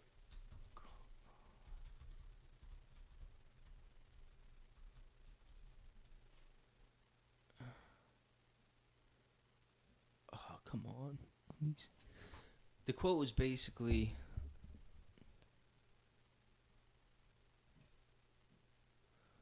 some professional baseball player, and it was like, my job at minimum, all I have to do is run hard to first base 4 times a day, and like some guys can't even do that. Yeah. Don't want to. And that's definitely a mentality. those are the players, like in soccer, we would have some players who would think they got fouled and just completely give up. Like, they sit on their ass, raise their arm, like, sir, blah. When I lost the ball, that only happened once every. Never. Yeah. He's being a little. He's being humble. He never lost it. The reality is, when I'd lose the ball, I'd work twice as hard to get the ball back. Mm-hmm. That's how you learn. That's how you learn in life. You make a mistake, you work hard at fixing it, and you get right back on track. Yeah. And that's sports teach you so many good life lessons. Oh my gosh, man. I learned so much shit from baseball that you can relate to other parts of life. But yeah, and then part of that, what I don't like about the baseball on TV now and that's being played, is that what do kids like? This is what kids are looking up to now. So when you see on screen guys getting paid millions of dollars to swing out of their shoes, whether they and the 2 results are probably either going to be strike out or put it over the fence.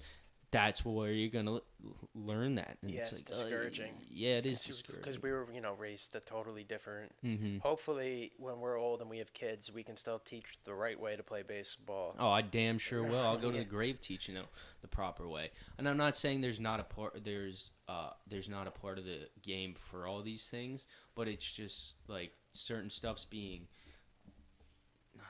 I guess, phased out. Not phased out, because I believe it'll be back. But certain stuff's being put on the back burner for other stuff. Yeah, it probably shouldn't be. I mean, personally, I think that style of play is ruining baseball. Yeah. I've seen other experts on sport. It's a hot topic on First Take or. Mm-hmm. First Take. Yeah. Yeah. But I think though, no matter. I think playing proper fundamental baseball would beat any team like that any day.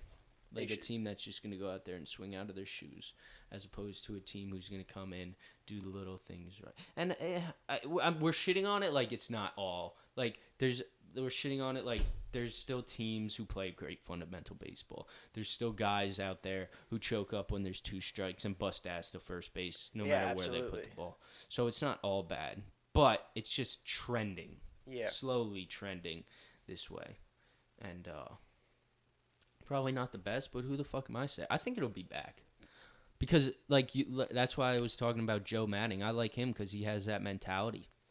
His mentality is like, we're going to play fundamental baseball. We're going to have a fun time doing it. And you're going to come here. You're going to work your ass off every day. And we're going to do this as a team. And that's how baseball should be played. Yeah, these old school coaches. Yep. Those are my favorite. From Hazleton, Pennsylvania, bro. Yo, you gotta love these Pennsylvania coaches and Pennsylvania athletes, Pennsylvania artists. Hashtag I love Taylor Swift. Dude, if you're not even from Pennsylvania and you're an athlete, artist, social media persona, fuck out of here. I don't even know why they're. Pennsylvania's my tribe. Yeah. Fuck New York. Fuck Wyoming. What, North Dakota? You ain't even got a professional sports team. Fuck that. No, but in all seriousness, they're living in Pennsylvania. I was serious. We don't got to worry about any. You see these crazy wildfires going on in California. There's like 13 wildfires. They're like, dude, that doesn't happen here. Look at we have. I don't know why it seems like we have like a rainy season this year in the summer of 2018. It's like it's been raining like you said, more like Florida weather. Let me take a piss quick. We're gonna pause for a quick bathroom break and we'll be right back. Do it. What it is, I'm not actually sure. And we're back. So we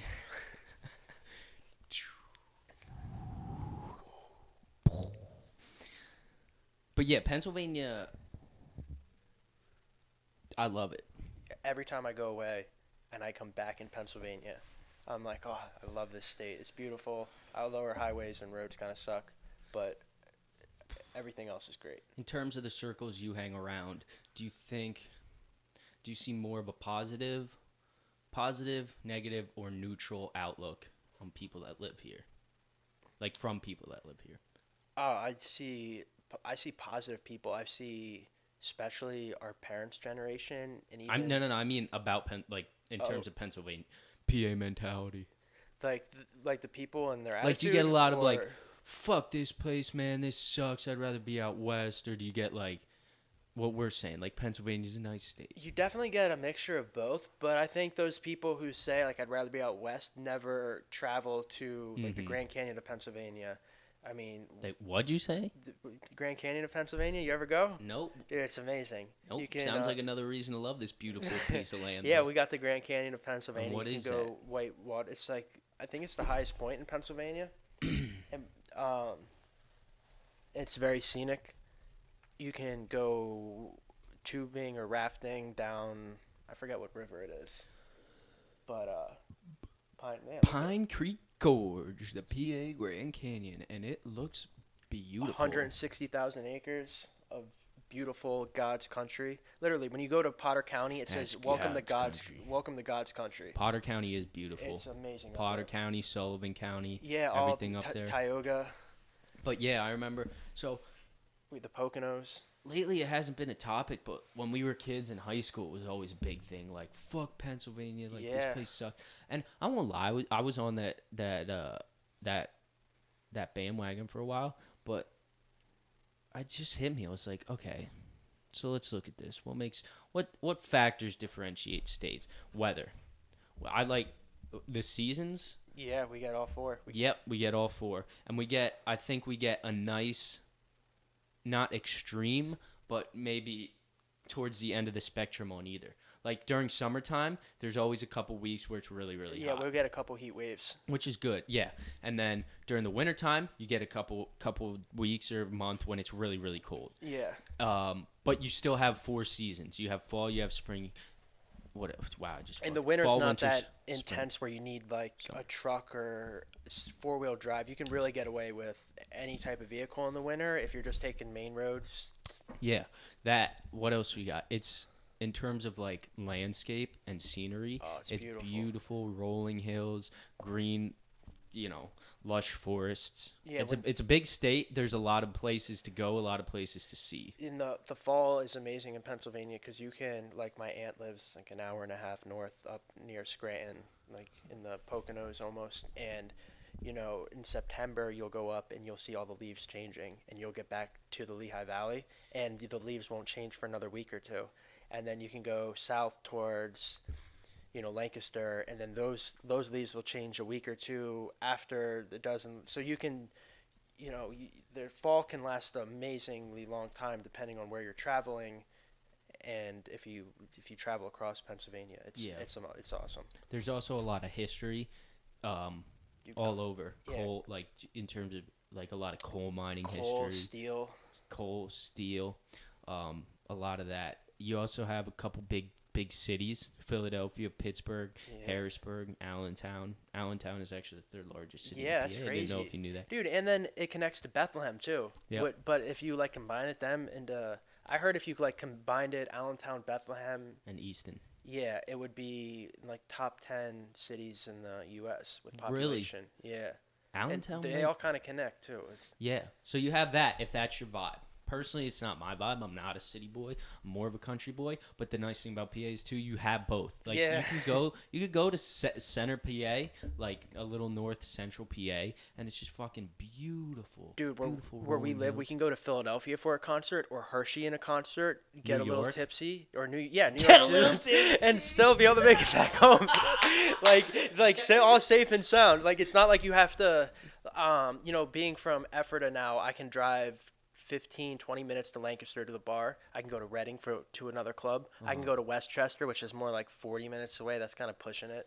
Sounds like Mikey Klinedinst all about the club scene. No, I'm not. But I like going. But if I he worked was about the club scene. I worked with some coworkers that would, hey, we're going to the bar. And I'm like, I don't really want to go. I'm tired. They're like, no, we're going to the bar. Blah blah blah. Like, we're picking you up. Like, and then it's like, all right, if you're gonna pick me up and drive, I don't gotta worry about driving. Yeah. So then it's. So what else do we got? Yeah, like what? It's a big state too. So there's We have like two sports teams. We have Philly sports and then Pittsburgh sports. yeah, you got Eagles, Phillies, Sixers. Flyers. You got Flyers. Oh, and then the Flyers, and then you got the Steelers, the Pirates, and then the Penguins. Yeah. So right there, there's at least I think in baseball and basketball, it's not too much of a rivalry. Yeah. Kind of just is a thing, but still, you pick your poison. You got one state, two major cities with major league teams. So we got that. We have it's big too. So like just this weekend alone, we're driving 3 hours to go dirt biking. We'll still be in PA. Yeah. And that's only half of PA. Yeah. And it'll be completely different place I've never ridden. So like just that alone, it's cool. Like it doesn't matter. Whether we were in New York or Maryland, or it wouldn't matter. Name somewhere 3 hours away in another state. It doesn't matter. But it's still cool that we can, we still are in PA. Yeah, it's amazing. We can travel really far. I think Pittsburgh's 5 hours away from here, 4.5. I want to say Pittsburgh's 5.5 from the Lehigh Valley. We will confirm that. Yeah, that's far. I mean, they used to do that on horse and buggy. I don't even know how long that would take. I feel like it would take months. Well, but I don't know. Yeah. Let's go Philadelphia to Pittsburgh. But yeah, people used to. It used to be a big thing in high school, I guess, because you had the rambunctious, hormonal teenagers like, "Fuck this place, I don't want to be here." All right, so 5 hours. Yeah, that's awesome. Oh my gosh, a flight. Why the fuck would you fly from Philadelphia to Pittsburgh for $400 for an hour? You can get that cheaper. You gotta look for deals for flights, but yeah, that's true. I guess that's like a last minute. But I love look at the alligator. Wow, you can even take sorry to interrupt, but a Greyhound's only an hour longer. That's a fucking deal. Yeah. That's nonstop too, I believe. Yeah. So you could take a Greyhound bus, and for only an hour longer, instead of driving your own vehicle, you could get there. Like, I mean,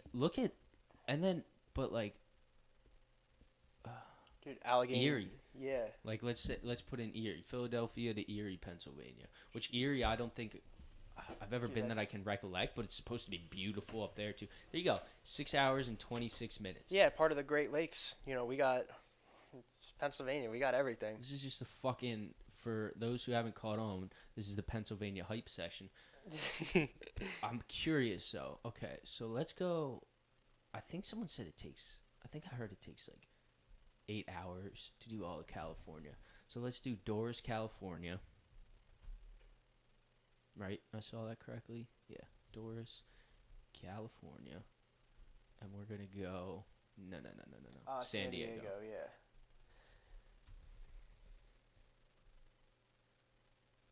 So, oh my gosh, I was grossly wrong. So, California is twice the size. To go from north to south Cali, it takes 12 hours. To do it in PA, it takes about 7. But still, that's still big. Yeah. But, yeah, I love this. It's beautiful here. Dude, the national forest. Dude, we have elk in Pennsylvania. A lot of people don't even know that. Like you can go hiking, find elk antler sheds, and a lot of people do that. More country people do it. Is that like north central PA? It's Allegheny National Forest and the Susquehannock. By all the game lands and whatnot. Yeah. To hunt them, you need to enter in a special lottery, and they only draft it only issue like 100 elk tags. Oh, okay. But it's still awesome. Like, where else is there elk? Yeah, not many. You got like you can't. These western states, Utah, Colorado. You can go elk hunting, California, Oregon. Yeah, maybe Montana, but like in you're not gonna. Eastern, yeah. You're not gonna find elk in. You're not gonna go to West Virginia. You're not gonna find any elk there. Virginia, or the Smoky Mountains. You'll find coyotes. You'll find coyotes in every state you go to. That's one of the only animals that's in all 50 states. Coyotes? Is your fact of the day. I didn't know that, but I don't like them. Yeah, a lot of people don't because they're little fucking scoundrels. Yeah, you can even kill them on Sundays in Pennsylvania. We have a weird thing. The Lord's Day. Yeah, we don't kill on Sundays, but coyotes, that must be the devil's invention, cause the devil. Well, yeah, they just like to get in the trash. They like to eat people. What? Dude, they. I was probably wrong. I don't know if they like a bunch of animals too. Yeah, like domesticated animals. Yeah, I don't know if they like shits. getting into trash. I'm sure they do. What animal doesn't? Utah, Arizona, New Mexico. They're all eating trash. Here we go. And small populations have been established in eastern states, including PA and Kentucky. So, bitches, if you on the eastern seaboard and you want to get some elk, you're not going to go to Kentucky. You're not going to go to Kentucky. You're not going to go to Maine. You're going to come up. You're going to get some cheese stiacus, and you're going to go up north a little more, and you're going to shoot some elk in Pennsylvania, because that's what we're about. And where I'm from, I got the Amish and the Mennonites in Pennsylvania. The Amish. Dude, they grow the best strawberries. And hands down, the best strawberries I've ever tasted in the world. Do they? So sweet, so good old... You don't even need sugar, but sometimes I add it. No, we go to the farmer's market around. Don't taint it. Don't taint the natural wild sugars that are already in that. Yeah. That is a sugar itself. That's true. It's no, but the strawberries. That was my inner dad coming out. Michael. And not to mention all the other. They grow tobacco. It's awesome to see them. They get the horses out. There's always horses. Everyone respects. No one drives like a asshole and flips them off or anything. Like if there's a horse going up a big hill, you got to just wait patiently, and it might take you a couple more minutes, but it gives you a couple more minutes to check out the scenery and the beauty of the great state of Pennsylvania. What more could you want? PENNSYLVANIA. That's how you spell it. Out of memory. It's great. Like I said, I think it used to be more of a high school thing. Yeah, definitely when we were younger. But I'm not. Like I said, I was on it. I was like, I'm gonna go out west, man. I still haven't really been out west, and I would say the same thing. I mean, I've been to Arizona. I don't think I've been to Yuma, Arizona. That's Arizona, Harry Bona. You've still been out. Yeah, but not till California or Colorado or like Yellowstone. You would love Colorado. Yeah, I heard it's pretty crazy out there. The scenery, animals. That's one like there is a lot of states out west that are just naturally. I apologize. Sorry, I apologize. I've been touching the mic a lot, and there's going to be a lot of sound for the listeners. But just deal with it, you little bitches. But out west, there's a lot of like just naturally beautiful states too. Like Colorado is just naturally beautiful. They're doing Yellowstone live on National Geographic this Sunday at 8. And Yeah, I what's think the it's deal gonna with be. that? I think it's gonna be greater than Shark Week. I think it like will be the biggest thing. I'm personally gonna stay up and watch it. It's gonna be bigger than Shark Week. Shark Week kind Watch, of sucks you're just anyways gonna be now. like, here's a bird, it here's a could, buffalo, it could be, here's a but worm. I'm All right, I'm that's a hoping to show. see like some crazy shit I've never seen before, like a nighttime vision coyote just taking down an elk, like a pack of coyotes working together to just High absolutely destroy an animal. High hopes. And I'm not. That's not what I'm always into. But you know, we're gonna. What are you into? I don't know. I'm He's into taking him out himself. Have you got? Yeah. Oh boy, here comes my lack of knowledge. Deer hunting. Did you get any deer last year? Yeah, I shot a buck. Did you? I got an 8-pointer. Okay. Yeah, it was nice. And then my dad goes and shoots a buck like an 8-pointer like 3 times the size and makes mine look like this puny piece of shit. But it's okay. It's not a competition, but it kind of is in the house. I kind of want to go. I want it to be all right though, because to me it's like it's a lot of time in the woods staring at nothing. Well, it's not even that. I don't mind that. It's something that shouldn't be taken lightly. No, You're taking a life.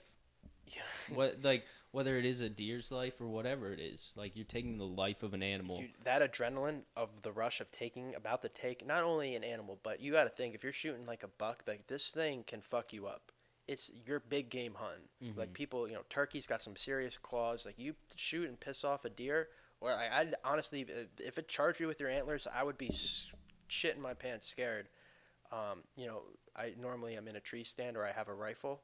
So I'm not. If I have a rifle, I'm on the ground, and I'm not really scared because I have, some bullets on me. I got an extra clip in my pocket. I got 5 in the gun, so I'll be fine if anything charged. But with the crossbow, you shoot it and you hit it in its ass, and you're on the ground. Like you're not going to be able to cock a crossbow in time. Yeah. To get one off. Yes, and it's a serious thing. You know what I mean? Like you shouldn't.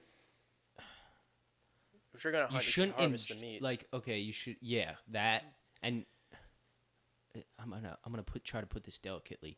You should enjoy it, but you shouldn't enjoy it. You should enjoy everything about it. You should enjoy being out in nature. You should enjoy a disconnect from the bullshit that goes on in life. Yeah, you should enjoy all that. You shouldn't go out and enjoy it just because you're killing something. Yeah, that's there are people who strictly enjoy just the killing part. Exactly, which. This is a rabbit hole we could go down right here. Yeah. I'm not opposed to that because today's society, like, okay, that's almost goes back on everything I just said. So let me explain. And like the world we live in, there's undoubtedly people that shoot up schools and psychopaths out there. Okay. Yeah, that's some messed up stuff. Who am I to say that to go out and get a little bit of joy from shooting a deer, it like is better or worse than going out and shooting up a school of kids? So that I get, but I'm talking in terms of the majority of hunters, like and myself included, if and when I do pursue it, I think that you shouldn't enjoy just that singular moment of killing a deer. It should be like a very somber moment. This is all obviously completely objective. Yeah, it should be a very somber moment, and it should be like. You should realize what you just did. Like, I took this animal's life, but it's here to provide for me. See, and I think this goes by, like, the way you're raised. Like, I was raised with my grandpa and my dad getting a buck every year, almost every year. It being strung up in the garage. And it was funny because I watched my little cousin do it when he was 6. Like, go ahead, Mike, go ahead, look at it. And, you go up and you look at this big thing. Like, this thing is monstrous. You're like a little, 2.5-foot little shit who doesn't know anything. He still can't wipe his own ass. Sack of meat. Yeah, and I go up and it's like you're looking at it, and you just wind up and give it a kick. And I'm like, that a boy, Mike. Get the fuck It won't hurt out you. of here. Yeah, and I know, I swear to God. And I watched my little cousin do the same thing. And it's like, I don't know if it's like, like you want to be a part of like the pack. Like, yeah, like it's, and I don't know, but the first deer I ever killed, I was with my dad in a tree stand, and I shot it, and I didn't know at the time, but went through its spine and I punctured its lung, and the thing like, kicked. It was like a torturous death, and the thing was like howling for air. And my dad was just, my dad's a great guy, but he was just hysterically laughing at this deer Yeah. Suffering. suffering, and I was like, Dad, I think I gotta go put it out. And he's like, all right, well, you can go down and step on its neck if you want, but I'm gonna load up another arrow hoping its mother comes back. Just because he wanted, and like that's the way I was raised, and like we get fired up to kill an animal, but at the same time, I know that's chili. I know that's deer burgers. Yeah. I know that's pasta with meat in it. Like that's how we use that meat all year. Deer hot dogs, deer kibasi. Yeah. It's like for me, and as a little kid, like I get fired up, but at the same time, I know like I was just getting like 30 pounds, 40 Yeah, pounds like of meat you're out of this. using it as to survive. Yeah, so it's like a. I think that's where a little bit of the joy comes in. Like I'm gonna get all this great freaking food from this thing. Oh yeah, absolutely. That's what I was saying. Like it should be fun, but like I said, it's completely subjective. I think it's better than fucking factory farming, or no, like it's undoubtedly better than factory farming. But there's some guys out there who are just fucking crazy and who want to go out and kill just to like kill. why can't I bring an assault rifle while I'm hunting? It's like what kind of meat are you gonna bring back with 20? Let's say you shoot it 7 times with an AR. Like, how is that? And it's dangerous to the other hunters out there. Like, I'm at the bottom of the hill, you're at the top, and just spraying 2 clips down at me. Like that's. And you're not at that point. You're not doing it to kill the deer. You're not doing it to kill the deer as cleanly as possible. No, you're just want to be a maniac shooting a whole clip. Exactly. Yeah. Like I said, it's all subjective, but for me, I just take it like. I would take it very seriously, and that's why if I do get into it, it'll be a process and all this, and I would all this would be going through my mind, and I would shoot if I would shoot, I would shoot to kill, and I wouldn't pull that trigger unless I thought there wasn't a doubt in my mind that it was going down as quickly as possible. Yeah, that's without suffering. And that's you never know with like your shot. Like you can have a perfect shot sighted in and somehow but the adrenaline you get from it will be the most, for me it's the highest adrenaline I've ever gotten off doing anything in life is shooting a deer. I can imagine. I still remember my first time just shooting a shotgun, a gun, which was a shotgun at nothing, you know what I mean, at a target. Yeah, it gets you. Like you would think like I could hear your heart from here. Yeah, like that's how my whole body just like it felt like pins and needles through my whole body, just like boom. And I was like, whoa. Yeah, I think that's what I enjoy, the adrenaline. I enjoy like my grandpa. I think my grandpa and my dad are like 2 legends when it comes to hunting. Like you go down in the basement, they have antlers from every year. Mm-hmm. Like it's like their goal is to go out, and there are hunters who never shot a buck their whole life. And when they do shoot them, they're like little 5-pointers. Like there's massive antlers in my basement.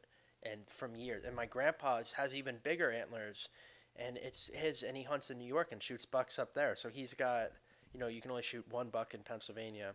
You go up to New York and you get another. It's like, dude, I don't, there's no like Hall of Fame of hunting, but if I would definitely be inducting my grandpa in the Hall of Fame because his antler collection is insane. That's cool. Yeah. But yeah, I think that's probably down the line. And that'll be taking that up. The fact that your brother's getting into it means that it'll be like a family thing. Mm-hmm. And for me, like my grandpa's generation is getting older, and they're soon retiring from hunting, which just really leaves my dad, one uncle, like his cousin and his kid. That leaves only half of us left. Yeah. Which makes it less of a family thing. Yeah. And when the family gets into it, then it becomes more spiritual and meaningful. Yeah, it's more meaningful. It gets a little competitive in a good way, but it's more family. Like you can go hunting together, and I'm going to go to this side of the mountain, you go on this side. Yeah. So that way you have like a whole. Yeah, there's strategy to it. Yeah, that's what it's all about. I think. Yeah. Teamwork and family and good food. Yes, sir. Well, should we wrap this on up for the good folks listening up? Yeah. It's only been, or not only. Where's my mouse at?